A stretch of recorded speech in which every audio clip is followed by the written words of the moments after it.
Hello and welcome to True Guidance Tarot. I'm Adriana Teodoro-Dier. I'm a spiritual medium and intuitive reader.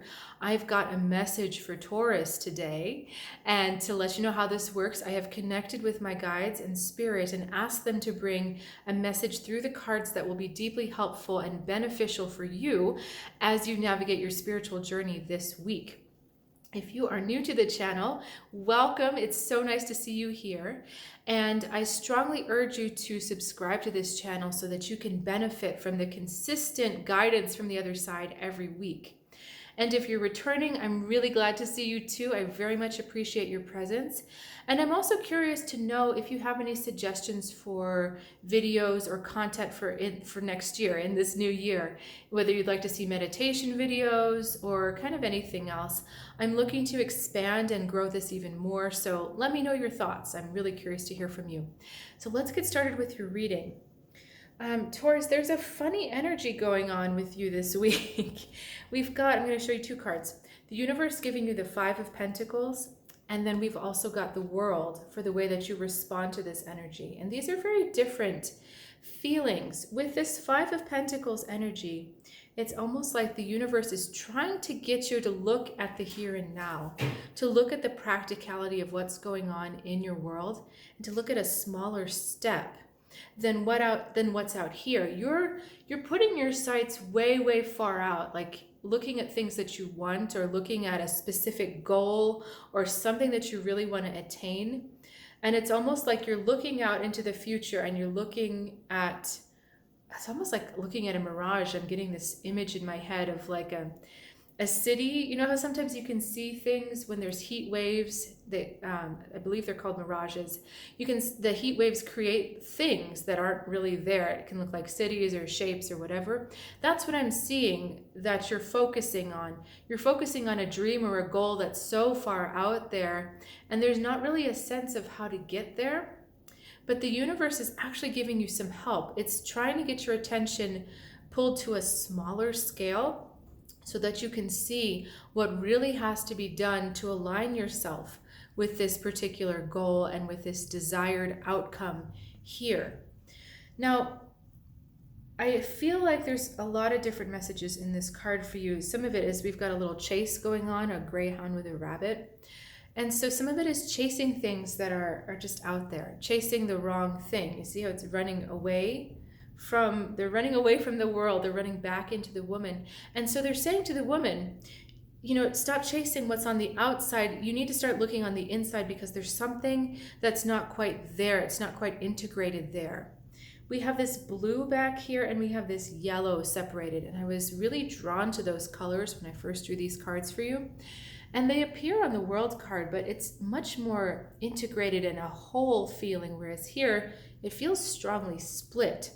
So I was a little confused by that, and I drew a couple more cards, Two of Cups and Eight of Pentacles. So we're talking about kind of a karmic relationship with yourself that is asking to be healed and reconciled. Something that separates your personal power, your desire to act out your will, with your truth. It's like those two things are separated. So the will is willing to act a certain way, but it's not always lined up with your truth, meaning you're not always doing stuff that's a true expression of you. And, some of this, the Taurus practicality, I think sometimes comes into play. You do what you have to. We do what we have to survive, because that's just what we do. But we don't always do things that are in alignment with what we truly want or what we truly desire. And so dreaming of this goal is impossible, because we're not even reconciled within ourselves about the idea of will, of action, being married to self-expression and truth. The goal is really to see that integrated. So to use a silly cliche example, someone wants to be an actor or an actress, and they have this dream, but they're told, it's really hard, you're not going to be able to make a living from it. And so they don't feel, they may say to you that, okay, well, I'm just waiting tables until my big break comes, but inside they're feeling like it's actually not possible, because they've chosen to believe that. that it's not possible to follow their dreams and to go after what they truly desire, and to really believe that it's going to bring the lasting satisfaction and support, like monetary support, that this dream wants so badly. So let's keep going and looking at the rest of these cards. We've got the Wheel of Fortune on one side, we've got the Seven of Wands, and we've got the Three of Wands. Now this is so interesting, Taurus, because this is the universe talking to you. And you see how she's facing away from these two other cards? The universe is saying, I can't work for you until you start to work for you. Do you know? So this wheel talks about the fortunes changing. She's drawing a path towards destiny, towards her destiny. And there we are again with that yellow color. So very much solar plexus and confidence and will this week. She's drawing this out for herself, and so it's going to happen for her, but she's faced away from these two things. And what do we have here? We've got the Seven of Wands and the Three of Wands. This is that vision. This is you looking out at that mirage, wishing it were real, saying this is a new path, this is a new journey I want to go on, and really creativity. The threes here. Sometimes people interpret this throat chakra as also connected to creativity. So you're getting a lot of things. This may be about a creative project that you've got. So it's saying you have this creative project that you've got the vision for, you've got the hunger for, the desire for, but you're in conflict with yourself about it. You're always defending yourself against yourself, really, and it may manifest in your world as arguments with other people. So to go back to our cliche actor-actress example, maybe she's always fighting, or he's always fighting with the father, and the father's saying, go do something practical, get a degree in accounting or something, don't go be an actor. And this actor is saying, no, but I love to act, I love the stage, I want to do it, I know I can do it. And that fight he's having outside of himself is really an internal conflict. And that's what's going on here. If you can't defend yourself against yourself, your dream has no chance. The universe can only change things for you once you have decided to go for it. Once you've decided to defend yourself, and once you've decided that what you want is beneficial, that you're deserving of it, and that it's right for you.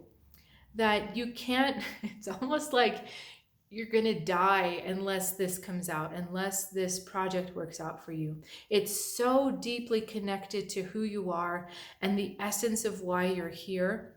There's such a strong connection to it that you do have to defend it against, you do have to defend it like nail, tooth, and claw.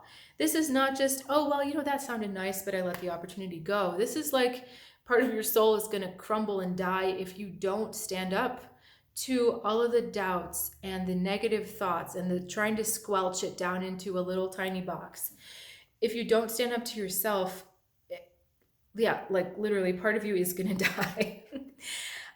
The good news is that when you choose to stand up to yourself, when that opposition is gone, look, this journey leads you immediately into the universe, turning things in your favor, turning things to make this work. So all you've got to do is get rid of that opposition. So again, you're not fighting external battles, you are considering internal battles. When you find yourself in an external battle, just know that this is a projection of your internal state. And try to get out of the battle as quickly as you can, and then take it into your self-care practice, your whatever that means, journaling, writing, walking in the woods, talking to yourself, trying to knock some sense back into this head, right? Because the desire is in you for a reason. The desire is actually not yours. It comes from something much bigger than you, a soul which is connected to a universe which has a mission to do. So it's really not your dream and desire. It's not part of your ego. It's something that arose or was gifted to you, and now it's your job to communicate it out and to express it out into the world, to give birth to it in a way, to let it out. But again, it's not really you. It's a force moving through you making this happen. So, any questions, please let me know. I am also offering, I thought about doing just special New Year's readings as part of this video series, but then I thought, no, it's much more meaningful to give someone a personal reading about what it means. So, if you're looking for something to really kind of jumpstart your new year and send you in with a lot of positive momentum, I am offering a special New Year's reading, $88 versus $110, just to give you impetus or an opportunity for something that you might not usually have an opportunity for. So I will look forward to seeing you next time, and have a great week. Oh, trueguidancetarot.com is where you can find information about that, or there's a link in the description below. Have a great week.